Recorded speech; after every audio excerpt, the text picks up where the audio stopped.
Hi friends, ఈరోజు వీడియోలో మనము అన్నంలోకి చపాతీలోకి పనికొచ్చే మంచి ఆధారం చేసుకుందాము. పనసపండు సీజన్ వచ్చేసింది. మనం తొనలు తిన్నాక ఆ గింజలతోటి రకరకాల డిషెస్ చేసుకోవచ్చు. ఇవాళ పనస గింజలు గోరుచిక్కుడుకాయ కాంబినేషన్ తోటి మంచి కర్రీ చేసుకుందాము.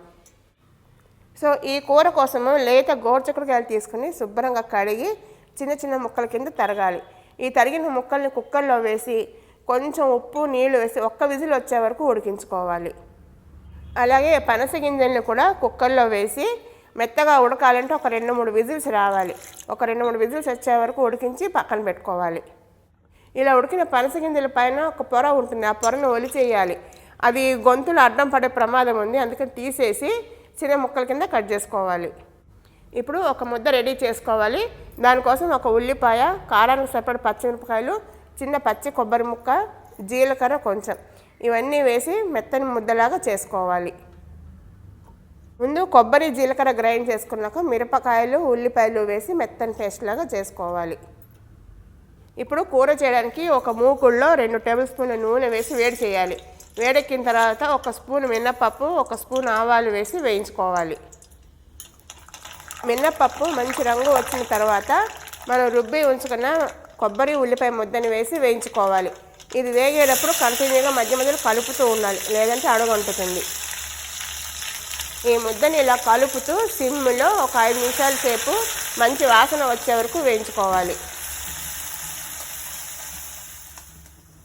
ఇలా ముద్ద వేగుతున్నప్పుడు కొంచెం ఉప్పు వేయాలి. ఉప్పు చూసి వేయాలి, ఎందుకంటే మనము ముక్కలు ఉడికించేటప్పుడు కూడా వేసుకున్నాము, అని తగ్గించి వేసుకోవాలి. ఉప్పుతో పాటుగా కొంచెం పసుపు కూడా వేసి మళ్ళీ ఒకసారి బాగా కలిపి వేయించుకోవాలి. కలపడం మాత్రం మర్చిపోకూడదు. అవసరం అనుకుంటే ఇంకొంచెం నూనె కూడా వేసుకోవచ్చు. ఇలా వేగుతున్నప్పుడు పచ్చి కరివేపాకు కూడా వేసి ఒకసారి కలపాలి. ఇలా కమ్మటి వాసన వచ్చే వరకు వేయించుకోవాలి. కమ్మటి వాసన వచ్చిన తర్వాత మనం ఉడికించి రెడీ పెట్టుకున్న పనసగింజ ముక్కల్ని వేసి బాగా కలపాలి. మీకు ఈ కాంబినేషన్ కూర నచ్చిందా? ఒక్కసారి ట్రై చేసి ఎలా వచ్చిందో నాకు కామెంట్ బాక్స్లో పెట్టండి. ఇలా బాగా ఉల్లి ముద్ద పనసగింజలు బాగా కలిపిన తర్వాత మూత పెట్టి సిమ్లో ఒక 5 నిమిషాల సేపు మగ్గించుకోవాలి. ఒక 5 నిమిషాల తర్వాత మూత తీసి ఒక్కసారి మళ్ళీ బాగా కలుపుకోవాలి. ఇలా బాగా కలిసిన తర్వాత ఇప్పుడు మనం ఉడికించి పెట్టుకున్న గోరుచిక్కుడుకాయ ముక్కల్ని కొంచెం కొంచెం వేస్తూ కలపాలి. కొంతమందికి గోరుచిక్కుడుకాయలు అంటే ఇష్టం ఉండదు.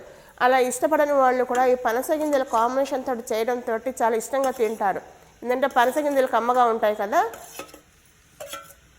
ఇప్పుడు మనం చేసే కూర ముద్దలా ఉంటుంది, అన్నంలోకి చాలా బాగుంటుంది, చపాతీలో కూడా బాగుంటుంది.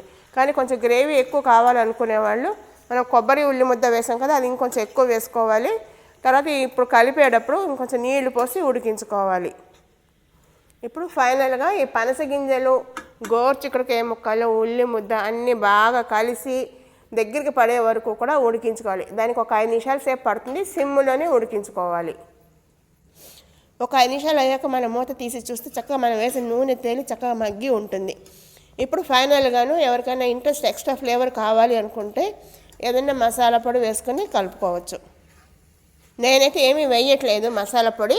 ఇప్పుడు ఇదంతా బాగా కలిపి సర్వింగ్ డిష్లోకి తీసేసుకుంటే సర్వింగ్కి రెడీ.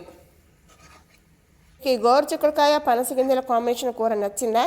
నచ్చితే ఒకసారి తప్పకుండా ట్రై చేయండి.